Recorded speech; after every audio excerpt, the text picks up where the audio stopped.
যেহেতু পেয়েছি, আমি ইটালিতে যারা আছেন তাদের এনআইডি যেন সহজে করে দেওয়া যায় সেই দরখাস্তও আমি রেখে যাচ্ছি। এটি হচ্ছে আমার প্রশ্ন যে ওকে ভাই, আমি ক্লিয়ার। এক নম্বর হচ্ছে পাসপোর্ট দিয়ে আমাদের তো অলরেডি হয়ে গেছে, সব শেষ, voter list about to be out.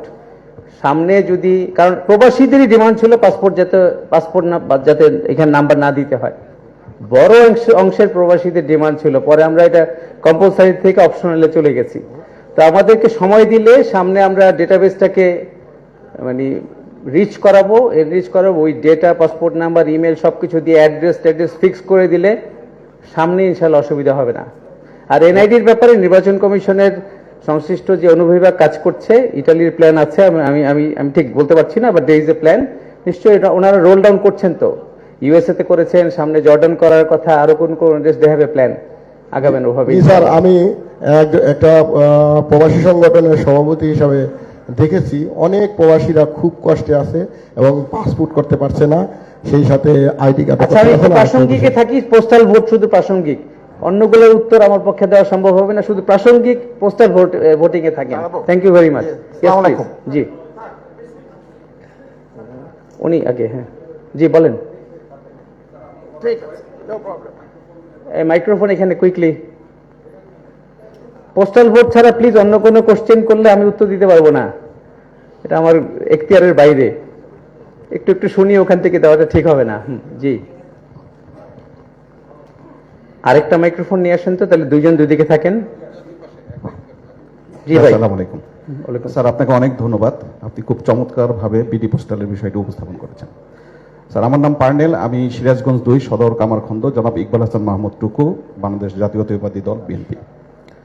Sir, আমার একটু জানার ইচ্ছা, এই পোস্টাল ব্যালটগুলো সংশ্লিষ্ট দেশে যাওয়ার পরে ভোটাররা ভোট দিবেন, ভোট দেওয়ার পর ওই ভোটের ছবিটা তুলে তারা সোশ্যাল মিডিয়া সহ বিভিন্ন জায়গায় আপলোড করবেন কিনা, এই নৈতিকতার ব্যাপারে কোনো প্রমোশন চালানো হয়েছে কিনা, নাম্বার 1।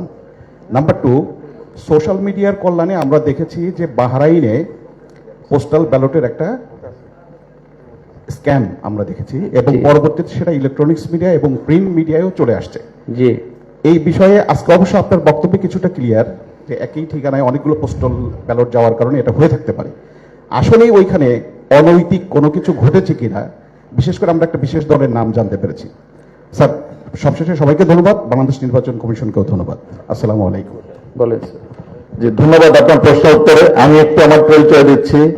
আমার নাম কেএন আলী নওয়াজ, আমি অতিরিক্ত সচিব, নির্বাচন কমিশন সচিবালয়। জি, অনেক আমি আমাদের যে প্রকল্প আছেন, প্রকল্পের টিম লিড হিসেবে উনি আছেন এখানে। অনেক লিগ্যাল প্রশ্নের উত্তর হয়তো উনি টেকনিক্যাল বিষয় অনেক ভালো জানেন, অনেক লিগ্যাল প্রশ্ন উত্তর হয়তো উনি সেভাবে হ্যান্ডেল করতে পারবেন না। তা আমি আপনার প্রশ্ন উত্তরে বলছি যে ভোটের গোপনীয়তা রক্ষা করা এটা আইন দ্বারা নির্ধারিত করা হয়েছে, এবং এই গোপনীয়তা ক্ষুণ্ণ করা কিন্তু অপরাধ, এবং ওই অপরাধের জন্য তার বিভিন্ন যে কোনো ধরনের সাজা হতে পারে, তার জন্য একটা নির্দিষ্ট সাজার ব্যবস্থা করা হয়েছে। ওই পোস্টাল ব্যালটে কাকে কে ভোট দিচ্ছে সেটাকে ভিডিও করে ধারণ করা, এটাও গোপনীয়তা ভঙ্গ করার একটা বিষয় আছে। আমরা এই জন্য বলেছি যে আমরা বলে দিয়েছি যদি কেউ এরকম কোনো কিছু করে থাকে, আমাদের কাছে যদি প্রমাণিত হয়, তাহলে আমরা তাকে আইনের আওতায় আনবো। বিশেষ করে ইমিডিয়েট যে অ্যাকশনটা আছে, সেই অ্যাকশনটা হচ্ছে তার যে এনআইডি আছে, এনআইডি লক করব।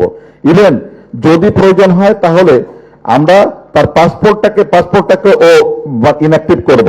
যদি এমনও প্রয়োজন হয় তাকে দেশে ফেরত এনে তার বিরুদ্ধে আইনানুগ ব্যবস্থা গ্রহণ করা হয়। এই বিষয়টাকে নিশ্চিত করা হয়েছে। আমার জবাবে আপনি সন্তুষ্ট হয়েছেন? ধন্যবাদ। স্যার, এই দেশ থেকে এটা প্রচার করা হয়েছে, এটা প্রচার করা হয়েছে।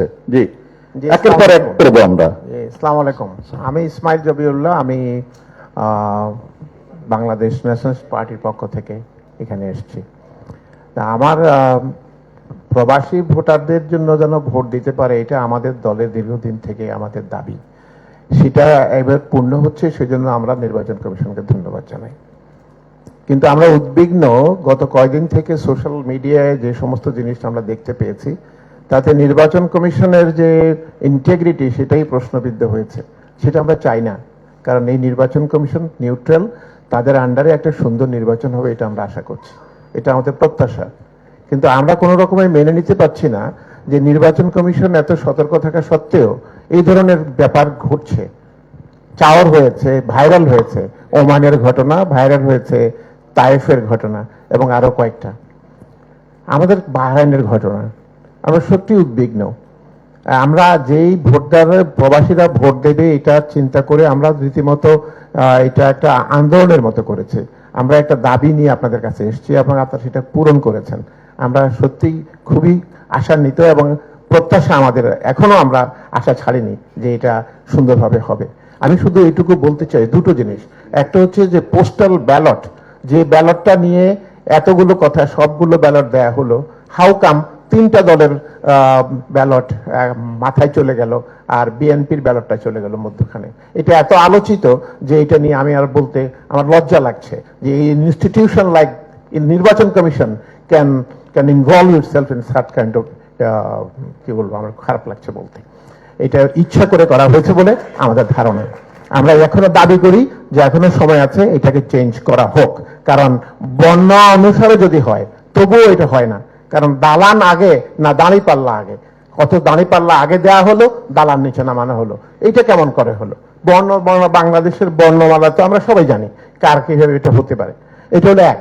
2 নম্বর হলো, বলেছেন যে কিউআর কোড না দিলে, যেমন ধরেন আমার যে ভোট, আমার যে ব্যালটটা, সেটা আমার বন্ধু নিয়ে চলে গেল, কিন্তু সে ভোটটা দিতে পারবে না। কারণ কি? কিউআর কোড তো তার কাছে নাই, বা আমি না গেলে সে দিতে পারবে না।